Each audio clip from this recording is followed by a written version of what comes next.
ఈ వీడియోలో మనం డిస్కస్ చేసే టాపిక్ వచ్చేసి వార్ 2 మూవీకి వార్ 2 ఉన్న క్యాస్ట్కి ఎవరికి ఎక్కువగా రెమ్యునేషన్ అయితే ఇచ్చారు అండ్ ఎవరి రెమ్యునేషన్ ఎంత అయితే ఉంది.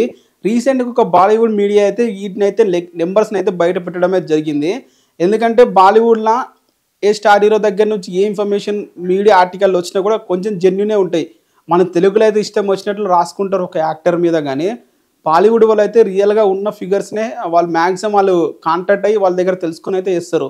సో బాలీవుడ్ మీడియా వాళ్ళు రీసెంట్గా వార్ 2 మూవీ క్యాస్ట్కి రెమ్యునేషన్ ఎంత ఇచ్చారు, ఎవరికి హైయెస్ట్ అవుతుందని చెప్పి అయితే వాళ్ళైతే చెప్పడం జరిగింది. వాళ్ళు రివీల్ చేసిన దాంట్లో జూనియర్ ఎన్టీఆర్కి హైయెస్ట్ రెమ్యునేషన్ అయితే ఇవ్వడం అయితే జరిగింది వార్ 2 మూవీకి.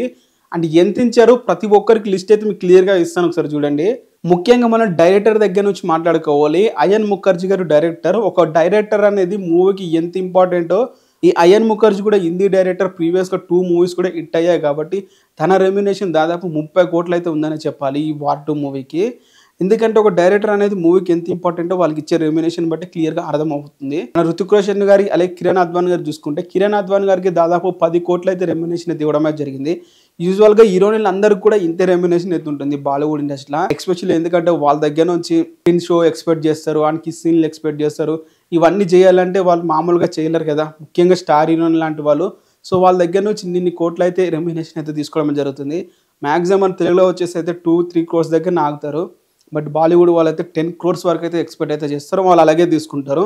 అలాగే అనిల్ కపూర్ గారు కూడా దాదాపు 10 కోట్లు ఇచ్చారని చెప్పి అయితే అంటున్నారు. బట్ దాంట్లో ఎంతవరకు నిజం ఉందో తెలియదు. అదే 5 crores 10 crores అయితే ఇవ్వచ్చు, ఎందుకంటే క్యారెక్టరిస్టిక్ 10 crores ఇచ్చే అంత మూవీ బడ్జెట్ ఉండదు వాళ్ళ దగ్గర. అలాగే రుతిక్ రోషన్ గారికి వచ్చేసి అయితే మూవీకి వార్ 2 మూవీకి ఇచ్చిన రెమ్యునేషన్ దాదాపు 50 కోట్లు అని చెప్పి బయట అయితే వినిపిస్తుంది. ఎందుకంటే రుతిక్ రోషన్కి మనకి చిన్నప్పటి నుండి తెలుసు, రుతిక్ రోషన్ అంటే బాలీవుడ్లో పెద్ద స్టార్, ఒక పెద్ద హీరో.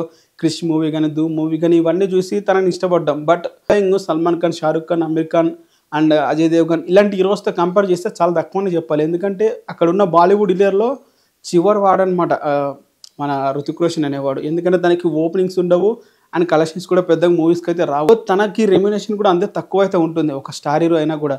ఇప్పటివరకు తను తీసుకున్న హైయెస్ట్ రెమ్యునేషన్ వార్ 2కే అని చెప్పాలి. దాదాపు 50 కోట్లు అయితే రెమ్యునేషన్ అయితే తీసుకోవడం జరిగింది. మన తెలుగు హీరోలు అయితే దానికి డబుల్ అయితే తీసుకుంటారు ఎప్పటి నుంచో.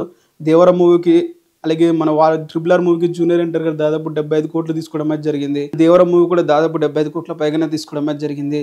సో ఇప్పుడు వార్ 2 మూవీ కూడా తారక్ ఖాన్ అయితే సేమ్ అదే విధంగా 70 కోట్ల పైగా అయితే రెమ్యునేషన్ అయితే తీసుకోవడం అయితే జరిగింది. రుతిక్ రోషన్ కన్నా ఎక్కువ రెమ్యునేషన్ తీసుకున్నారు. ఇంత రెమ్యునేషన్ ఎందుకు ఇస్తారు బ్రో అంటే మాత్రం ఒక్క జూనియర్ ఎన్టీఆర్ గారి పేరు చెప్పుకొని వాళ్ళకి దాదాపు 200 నుంచి 300 కోట్లు అయితే వస్తాయి.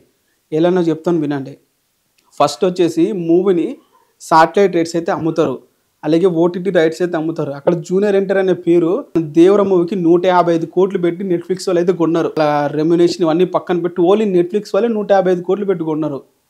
అంటే జూనియర్ ఎన్టీఆర్ అనే పేరు నుంచి 155 కోట్లు ఓన్లీ నెట్ఫ్లిక్స్ నుంచే వస్తున్నప్పుడు తారక్ కన్నా ఇంత రెమ్యునేషన్ తీసుకోవడంలో తప్పైతే లేదు కదా. రుతిక్ రోషన్, జూనియర్ ఎన్టీఆర్ గారు ఉన్నారంటే నెట్ఫ్లిక్స్ అలాగే అమెజాన్ ప్రైమ్ ఇలాంటి ఎంత పెట్టుకుంటారు చెప్పండి. ఈ మూవీకి మినిమం 200 పైగా ఉంటుంది నెంబర్. ఇలాంటి OTT రైట్స్ ఇవన్నీ ఎక్కువగా వీళ్ళ పేరు మీద జరుగుతాయి కాబట్టి ఇంత రెమ్యునేషన్ అయితే ఇవ్వడమే జరుగుతుంది. ప్రతి స్టార్ హీరోకి ఇలాగే రెమ్యునేషన్ బేస్ చేస్తారు. అక్కడికి మన టైటిల్ స్టార్ కానీ వీళ్ళని చూసినా కూడా వీళ్ళకి రెమ్యునేషన్ ఎక్కువగా ఎందుకు ఉంటుంది, 10 crores 20 crores అంటే ఇలాగ OTT అకౌంట్ నుంచి వాళ్ళకి క్రోర్స్లో వస్తాయి కాబట్టి వాళ్ళు ఈ విధంగా తీసుకోవడం అయితే జరుగుతుంది. సో అదే విధంగా జూనియర్ ఎన్టీఆర్ గారికి 70 కోట్ల హైయెస్ట్ రెమ్యునేషన్ అయితే ఇవ్వడం అయితే. రుతిక్ రోషన్కి మూవీ హిట్ అయిన తర్వాత ప్రాఫిట్లో షేర్ అయితే ఇస్తారని చెప్పి అయితే అంటున్నారు.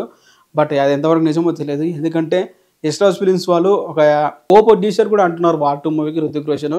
మరి దీంట్లో ఎంతవరకు నిజం మనకైతే తెలియదు. బట్ రెమ్యునేషన్ అయితే ఇది ఇన్ఫర్మేషన్. సో ఇదైతే పక్కగా జెన్యూన్ ఫిగర్స్. సో ఈ క్యాస్ట్ రెమ్యునేషన్ దాదాపు 170 కోట్ల వరకు అయితే ఉంది. మూవీ బడ్జెట్ వచ్చేసి దాదాపు 20 crores 200 crores ఉంటుంది. టోటల్గా వచ్చేసి 400 కోట్లతో మూవీని అయితే తీయడం అయితే జరిగింది.